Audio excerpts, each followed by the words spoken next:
If you've been struggling with how you can charge more for your products and services and still make your offer look good enough for people to want to buy it, then this video is for you. Because I made this video to demonstrate to you 4 simple ways that you can improve your offer, make it better, and charge more for it. Right? So if we're just meeting today, my name is Jacqui Mwangi and I'm a digital marketing strategist and coach. And I run training programs for entrepreneurs that help them get leads online, how to generate leads for high value products and services and new customers as well. So I'll include a link below this video with more information on that. But in the meantime, let's talk about how you can make your products and services high value, because that's what I want you to do. I want you to charge what your products and services are actually worth and provide more value in the process. So I'm going to show you 4 neat tricks that you can do that. So the first one is to reduce the time it takes people to get results in half. Like significantly reduce the time, half or even less. And sometimes you may not even have to innovate something in the market, like come up with something completely innovative. You just have to take what's there and reduce the time to get results by half or less. And let me give you an example of that, like a really good example. When Google started, Yahoo was the main search engine. That's what people used to use.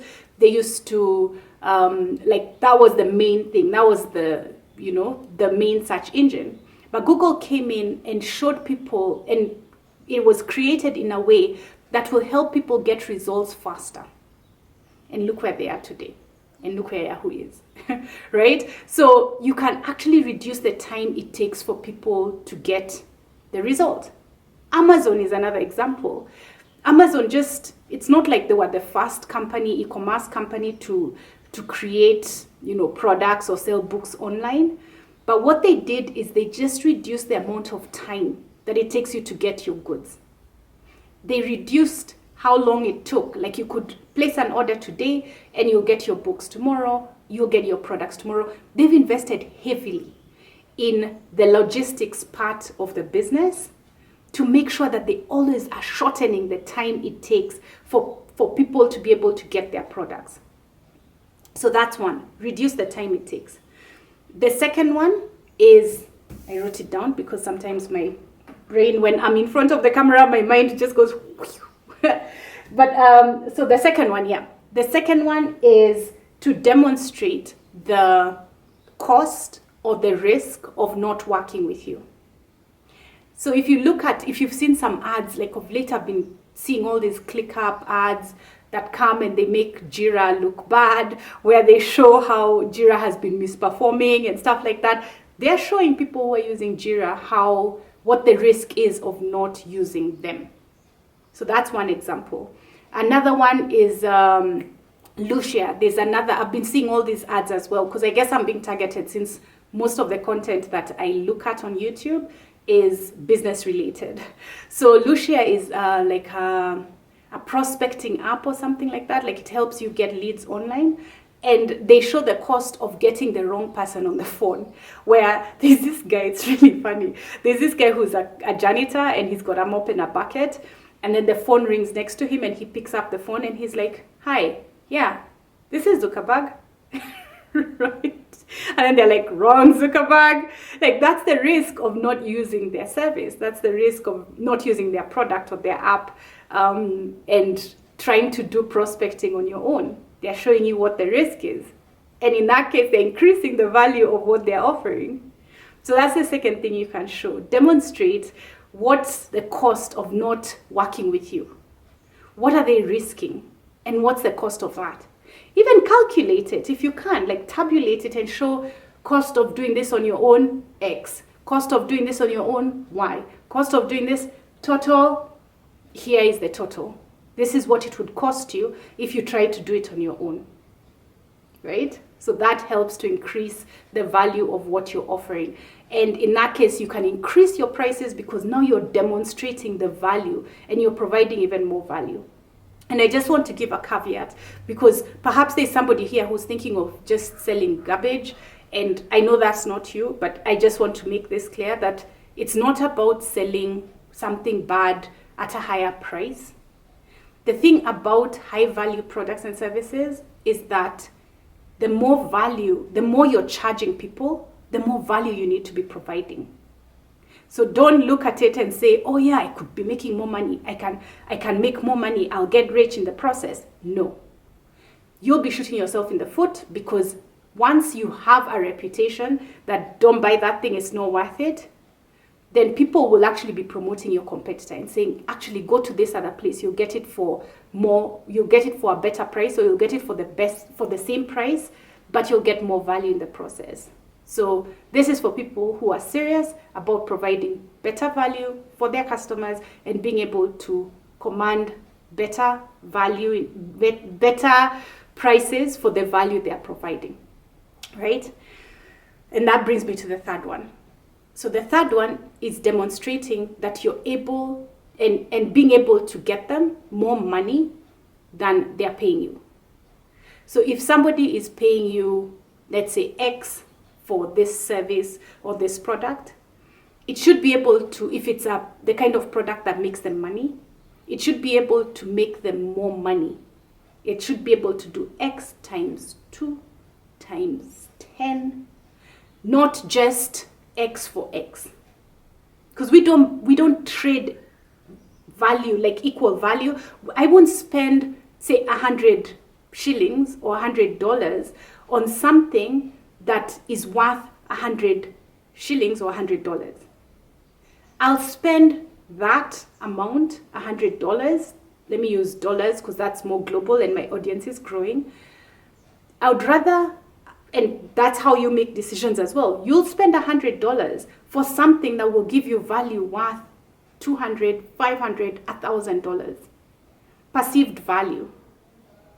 So demonstrate or sell something. If you're in the niche of selling things that make people money, that will give people more money than what they're investing. And that's what I do with my online programs. Like when people sign up for my programs, they'll get more than what they've paid for in the investment. Like for sure, I'm not thinking, hypothesizing or whatever. I know for a fact that what you invest, you'll get much more out of it. So show that, like make sure that you're charging X $100 if that's the case, and you're going to make this person $500, $1,000, $10,000, like whatever amount you can make. If you're going to make them $10,000, you shouldn't be charging $100, obviously. But yeah, that's the thing. Like always make them more, give more value than what you're charging. So that's the third thing. And the fourth thing is to minimize the effort it takes for the person to get the result. So if you look at Netflix, before Netflix there was Blockbuster. And Blockbuster or video stores, any video store, if there was no Blockbuster in your country, it could be whatever video store that you'd have to drive or walk or cycle to, and then pick a disc, go to the cashier, discover you've got late fees, which is how Netflix was started, get pissed off but pay the late fees, then go home, have to watch the video. After you've enjoyed it, you have to think about how you have to return it tomorrow. That was a lot of effort. Netflix, click a button, pay your subscription, watch an array of videos, have your video shop in your TV, pick what you want. Don't like it, stop, like switch to the next one. What would happen if you didn't like your Blockbuster video that you just rented? You still pay for it. In fact, you'd get irritated because now you're like, I paid for this thing, I don't like it, now I'm paying late fees on top of that, right? So you want to reduce the effort it takes for people to get the result that they're interested in investing in your service or your product for. So Netflix is an example. Uber is another example. The effort of getting a taxi is on my phone. And in fact, I can see how far this guy is, as opposed to me having to call him and ask, how far are you, because you're running late, or having to remove money and wait for change, when you arrive at your destination and you're maybe late, you're catching a flight or whatever, and now you're like, I have to wait for change, and more often than not, they wouldn't have change. Or even having to give directions. Like now you don't have to spend time giving this guy directions. Turn left here, go straight, you'll see this landmark, turn. The guy just follows the app. No effort for me. That's what makes a product or service valuable. That you're able to reduce the effort of the person paying you for results. Another company that has done that really well, like minimizing effort, is Google. You go to Yahoo before, you see lots of things, news, check your inbox and stuff like that. Search button somewhere, you have to look for it. On Google, the only thing there is a search bar, because that's what you came for. So they minimize the effort of even you looking for it. It's right in the middle of the page, so you can get to your goal faster. And if you look at most of the successful companies, that's what they do. Those are some of the things, the hacks that they use. They minimize effort and they reduce time.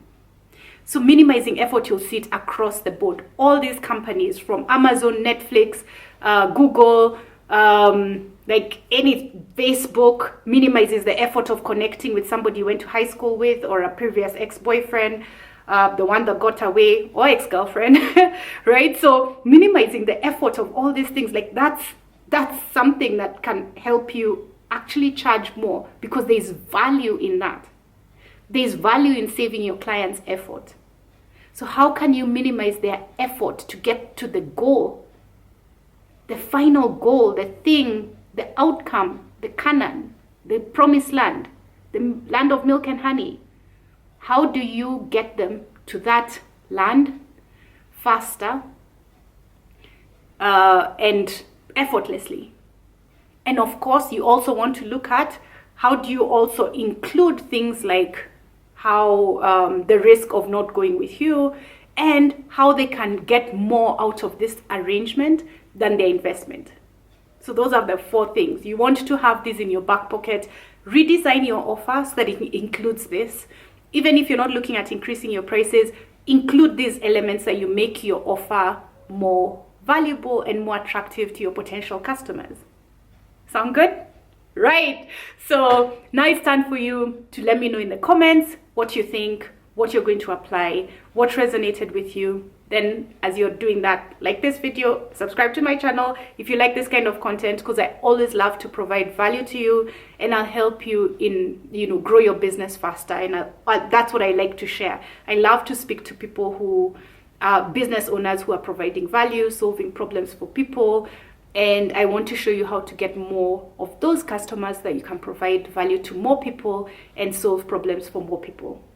So I'll include a link to my training programs, like where you can get more information about that, below this video. And then I'll see you, of course, in the next video or in the comments below. Ciao!